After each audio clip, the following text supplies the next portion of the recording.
All right, heyo, welcome to the QB School Live. We do it live, post-game style, little post-Super Bowl.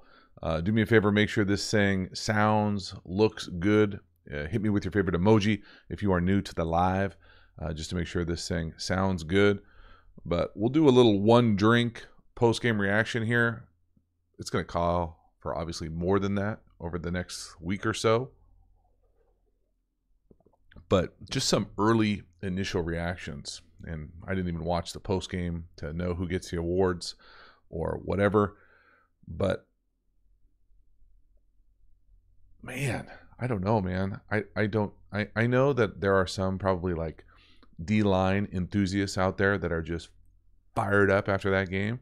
But that game was just not that much fun to watch. I don't understand. Like, yeah, bummer. Beckham Jr. getting hurt. That's a bummer. Like, obviously changed the game. The non-calls, the penalties that were called, that weren't called, like, what is going on? Like, I don't understand. That's just not good for the product.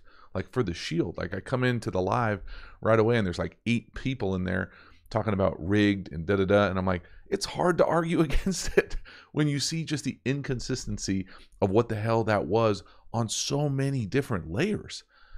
And I mean, I don't know. I just, it's hard for me. Just obviously wanted a good game, and it was a close game, but it was like a sloppy game. It was just, they were like, oh, there's not very many penalties, but there were a bunch that should have been called.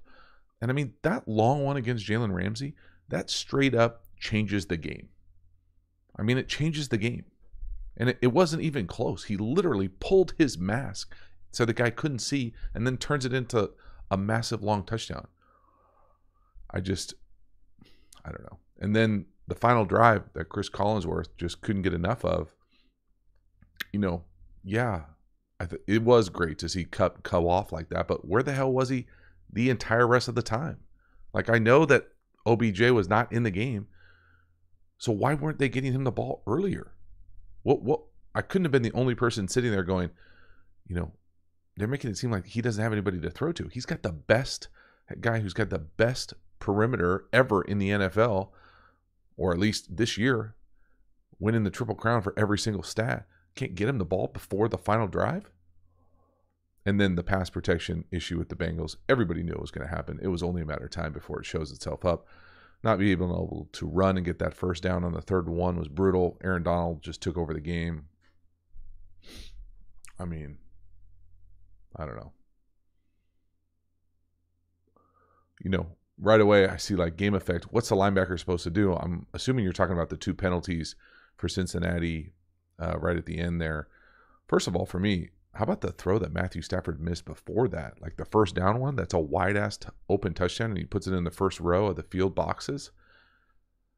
Then he's fortunate enough to get that another opportunity with it, with the penalties. I mean, to me, they're both penalties. But if you're not going to call any of them, you can't call. If you're not going to call any up to that point, you can't call that one. I think at the end of the day, people are just looking for consistency. And when it's so blatantly inconsistent, either call a penalty what it is, or just let it be and let them play. But you can't ticky-tack, you know, this one and not that one, or we're not going to call this one. I think the first one against the Bengals down in the red area, the play before that was a penalty too. They hit the running back, should have been called. So, I mean, I don't know. And it's also hard to react when you only see, you know, a handful of angles. We'll be able to see it more from the all-22. But I don't know. I was just, I was underwhelmed.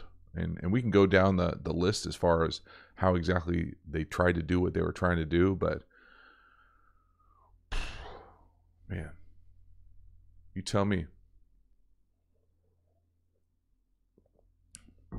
Yeah, Cooper Kupp got the MVP. I mean, for a drive. Like, what the hell was McVay call? What were they doing the rest of the entire game? Like, he couldn't have been doubled every single play. Make him go in motion. You can't double a guy all the time in motion. I did love the fact that I thought that the Rams kind of sneaky. I don't know if the broadcast mentioned it, but they had some sneaky tempo. Now, it didn't always work out, but they did some sneaky tempo, I think, on a third down early, and then they went probably faster than they had to, I thought. in that final drive, and I thought that really helped. So that part of it really was nice. I did enjoy that part of it. I just wish, like, the dude talks about how he learned to make adjustments. Make the adjustments, man.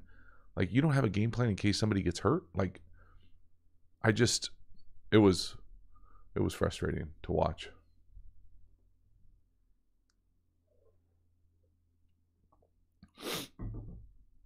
What else we got here?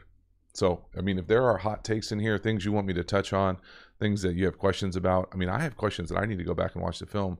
I had questions about, some of the clock issues at the end of the first half. The PAT, just putting a PAT on the ground. I mean, it really should have cost them. They're fortunate that it didn't. Some random dude running off the bench to celebrate. Like, I don't know. For me, that game, and I think it's because of the injuries, because the pass protection was so terrible, that it just felt like, it honestly felt like a week 4 game that nobody cares about. That's what it felt like for me, just watching the quality of the ball and the officiating and the play calling. It just felt, I don't know, jumbled, choppy. Kib, not calling flags only helps the less disciplined team, which goes against how you call the games all year. A flag is a flag. I mean, I honestly tend to agree.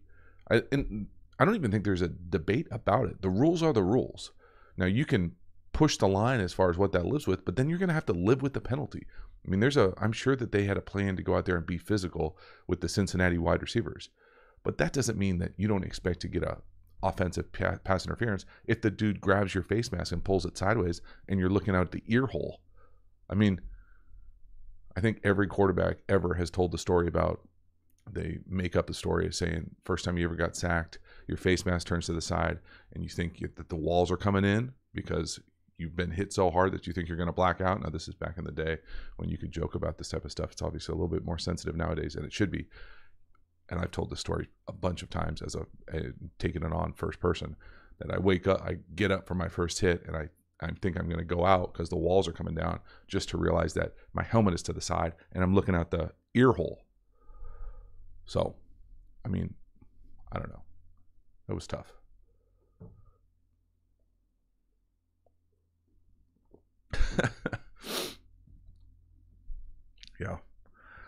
Yeah. And I mean, I don't know, like, just a simple example of bad ball. So on that last third down for the Bengals, now I got to go back and watch all 22, but did they run right at Donald when he's getting a one-on-one block? I just don't understand it. Like they, earlier in the game, they're in that, and I get it, you're in like a 2-minute situation, you got to go with like a up-tempo thing, but you called the timeout. You have another timeout, you have to get a first down. Can we get a wide edge? Like, one of the best runs that they had, I thought, were when they brought in some extra, it looked like extra offensive line, heavy lines, and ran duo just up the middle. I mean, I don't know. It was tough. It was just a weird, it felt like both teams were honestly like, either knew that they had such deficiencies that they couldn't overcome certain elements of it, but like, I'm all about that halfback pass in the red area. I love that play. But then, the Rams come back and run their own iteration of Philly special. I think that was on like a 3rd and 5. And you're just like, just throw it to Kupp on an option route. Why are we, what is happening? It just felt like, 2 weeks and the start of the game, nobody could get a first down. It was just a bizarre, I don't know, man. I don't know if my expectations were too high, just because I felt like, we could potentially see a lot of fireworks with both teams' perimeters, and that I assumed we weren't going to see as many runs as we did. I don't understand why you keep calling runs when you are struggling like that to move the ball, but man, the struggle is real. All right, what we got? We got almost 300 of our closest friends hanging out watching this thing. If there are specific elements you have questions with, I'll try to get to some questions here and go through the chat. Coach Mackey, boom, there you go. Running 44 personnel and got 15 yards. Coach Mackey, I know you know all about that heavy personnel stuff. And I'm not saying you can do it in a 2-minute situation, but you can do something other than run right at the best player in the league. And I know that they've got dudes all across the front, but I don't know. It's as opposed to, I will say, that last drive for the Rams, when they get in, I don't know if it was a 4th down or a short yardage situation, and they give the ball to Kupp on the jet sweep, fly sweep. I mean, just give it to your best player. It's not that hard. It doesn't matter what level. It doesn't matter if you're playing basketball at the rec. It's the end of the game. Give it to the best guy and get out of the way. And that last drive, at least they did that. But even then, just like the sloppiness of it at the goal line with the penalties, with the no calls, with the misses, you know, I don't know. Tough out there. Andrew, no screens from the Bengals. What the F? Agreed. Like, just get the ball on the perimeter. Run every iteration of tunnel screen you've ever seen in your life. Swing screen, motion, that horizontal motion, whether it's jet, orbit, whatever you want behind the quarterback, fake it out there, get the ball out of Burrow's hands, especially when it felt like in the third quarter, it just felt like he was drowning and they couldn't do anything. And I get it that you can't always go out there and, throw a quick game and do all those types of things, but you had that crucial drop too on a 3rd down on the slant. I mean, just brutal. Brutal.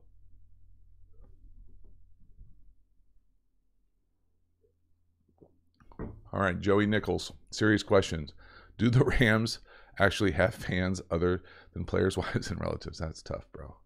That's like a Chargers joke. Easy. Well, I mean, the other thing that I won't even say that. What else we got? Greg, Cincy's D scheme at the end of the 4th quarter was rough. Leaving Apple on an island against Kupp in the red zone killed them. I mean, what else are you supposed to do? You're supposed to double him and then get the ball run in? I mean, at that point, people might get tired of me saying this on this channel, but like, the fade is the ball. Like, that's the lowest percentage chance they had to score. And I mean, they hit it, but you're going to put 2 guys out there. You're going to, go at him like a punt gunner. You're going to get the ball run in. And so, at some point those guys get paid to cover. I don't know. Walt, I appreciate it. Jon Snow coming in hot. You know nothing, Jon Snow, but here you know something.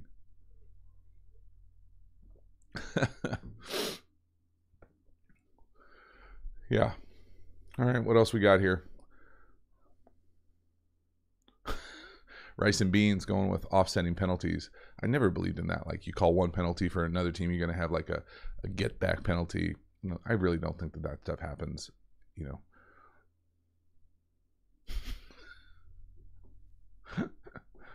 Oh man. Mr. Tidster. The last Cincinnati 4th and 1, why shotgun? Looks like not having the threat of a run sneak helped the defense. I mean, here's my thing about that question. I think it's a fair question to say, just try to run it again. You tried to run it on 3rd down. And or if you're going to go gun throwing it on 4th down with your best player, who I think is, obviously the reason they're there is the quarterback, then throw it on 3rd down too. Just have your strategy align and be consistent. Don't say, God, we're going to run it and get it here. We're not. Oh, now we're not going to run it all of a sudden. It just doesn't make sense. It just doesn't seem like it's logical or sound approach at the end of the game. I feel like people lose their shit at the end of the game, and it's just like, just do what you do. Michael, my man, good to see you. We got well over 300 of our closest friends in here. Do me a favor. Smash the like, hit the like. Still need to get my graphics up with the new rig. Haven't done it yet. 2 years in a row, the home team wins the Super Bowl. Where's the Super Bowl next year? That's true. Where the hell is the Super Bowl next year? Because we already know who's going to win it. I mean, that's such a rabbit hole that's not worth, going down as far as the, conspiracy theories out there and rigged things. But I mean, I'll be straight up. I personally don't think it's a good look for the league to have teams win the Super Bowl in their home field, at their home field. I don't know. I don't know if it's just me. I don't know if people could care less. It just seems like an unnecessary advantage for a team. Even if it's, they're the away team in their own home building. They get to stay at their house. They get the whole pregame, the whole week buildup is not the same. And I don't know. It just doesn't seem fair. Oh man, Arizona, here we go. Cardinals. Cliff, get it going.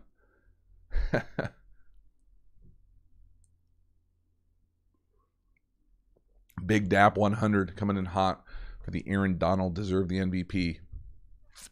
I mean, the bad thing about it was like nobody deserved the MVP.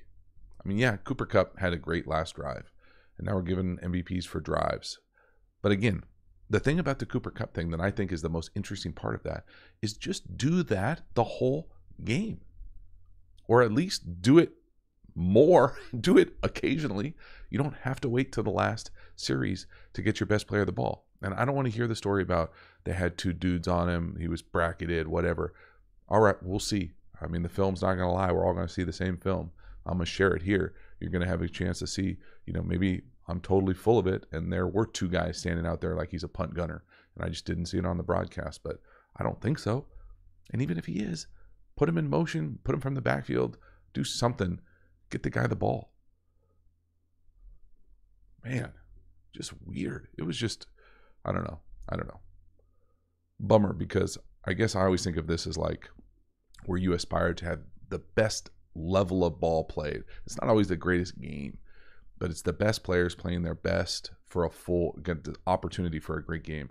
And to see what was like a hodgepodge of either injuries, penalties, no calls, missed calls, big plays impacting games that shouldn't have, sloppy ball misses, nobody could run the ball, nobody could pass protect. Like, what? Like, this the best? I mean, come on. It really does. Like, it feels like week 4, almost like week 2 of the preseason.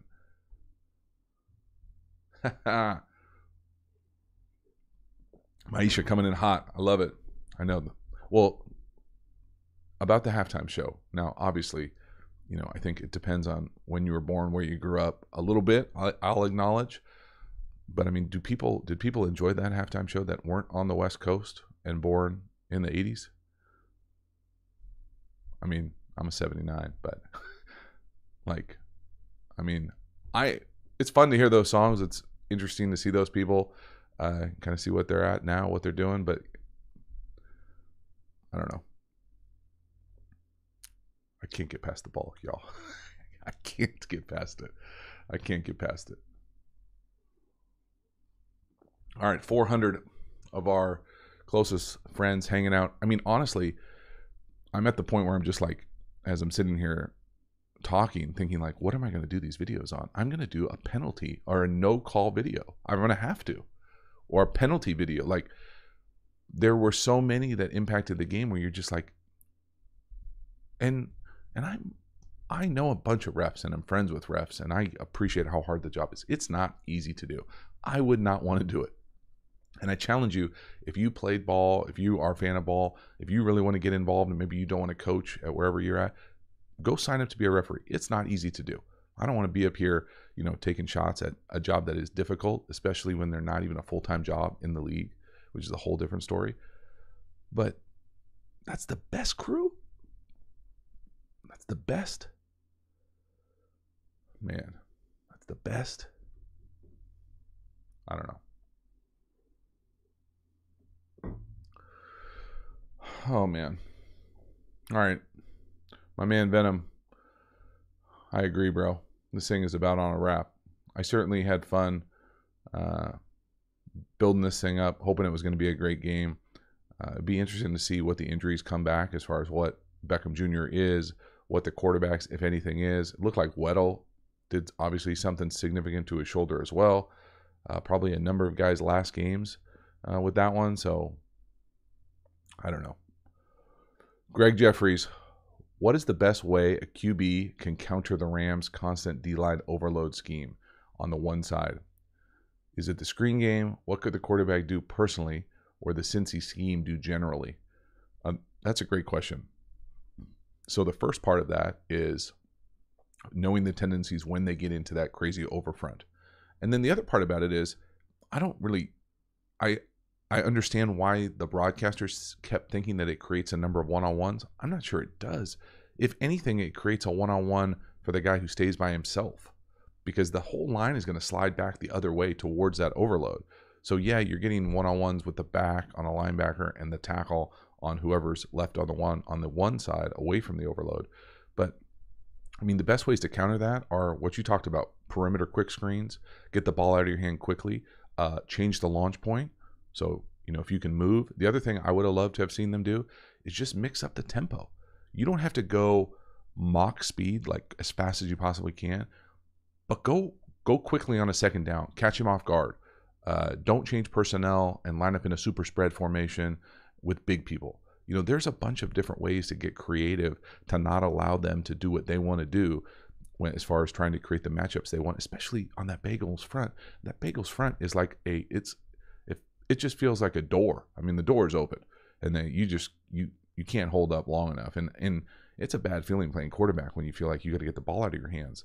The other thing that I thought, Joe Burrow, and they talked about it on the broadcast, but Joe Burrow's legs, really, I can think of at least two where his legs either got him a first down or bought him enough time where he could really do something. And you really see the opposite of that from Stafford, where you don't see that. I think the one time he got out of the pocket, he threw a pick, which was really just a punt after that dumb penalty. But, it's one of those things where you can really see the difference as far as what that brings to the quarterback position when you can run it just a little. Like, you don't have to be Joe Burrow is a very, very, very good athlete, but you don't have to be Michael Vick back there running the ball to get effective first downs, scrambling it and doing some of those things. That's the other part about it. I don't know. It just felt like they never gave them a shot. And then the other part about it for the Bengals is, all right, you're going to live and die by throwing the ball down the field, taking your shots. Well, then block it up and take a shot. As opposed to, feeling like, you got so many one-on-ones up front that you have enough time to even let some of those things develop. It just felt like such a hodgepodge of crap for me that it was a hard time to be able to ever get like in a flow, certainly in a flow of good football, like back-to-back series. It just felt like 3 and out, punt, dropped something, punt, no call, punt, turnover, punt. And you're just like, man, is it over? Like, I mean, at least it was close. I'll say that. At least it was close.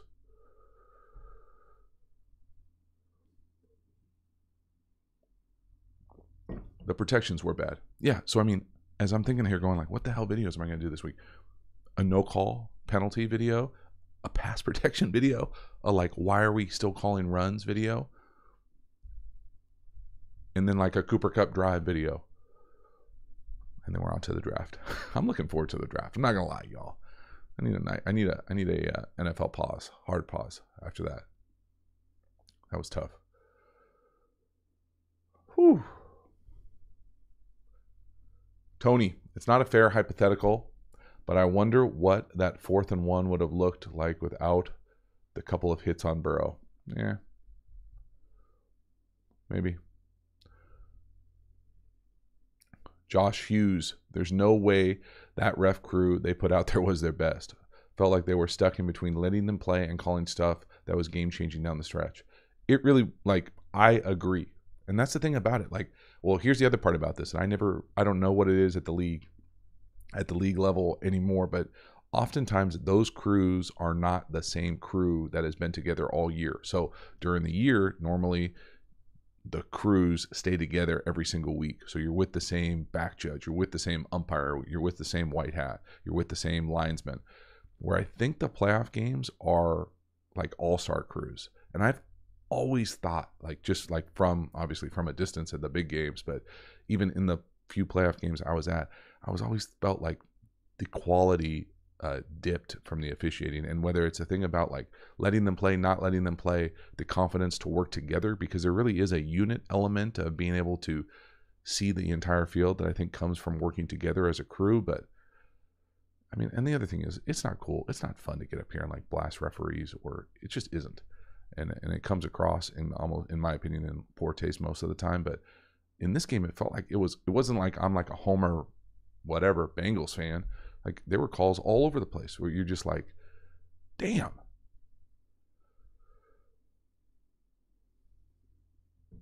Yep. All right. Well, we got nearly 500 of our closest friends in here. I'm going to go. And the thing about it is, I certainly appreciate people's engagement in these chats, and certainly the people who think the NFL is rigged are locked in their ways beyond my like April Fool's videos at them. But it's hard to like come across as genuine and authentic when you see things like this happen. Like, not things like this, but just the entire kind of painted landscape of whatever that game was. I don't know. It's rough. All right, y'all. Thank you so much for supporting the channel. Come back this week, see what we come up with video-wise. Very excited also for the new course coming out. Still tentative, March 1st. It will be massive. Massive. Massive. It is massive. Full offense. Very excited to share it. Geeked up. Not whispering Oscar. Boom. All right, y'all. I appreciate you hitting like.